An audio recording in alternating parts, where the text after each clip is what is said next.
Hello everyone, welcome back to the channel. In this video, I'll show you how to fix Print Spooler Error 1297 privilege does not exist on Windows. To start, right-click on the Start menu and open Run. In the Run dialog box, type Notepad and click on OK. Once Notepad opens, paste the required registry code into the document. This code are available under the description. After that, click on File and select Save As. Choose the location where you want to save the file. In my case, I will save it on my desktop for easy access.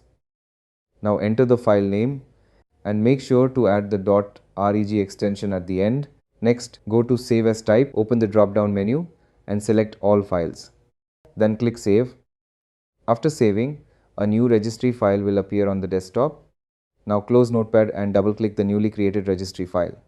When the first confirmation pop-up appears, click Yes. If another pop-up appears, click Yes again. Once the process is completed, click OK. Now restart your computer.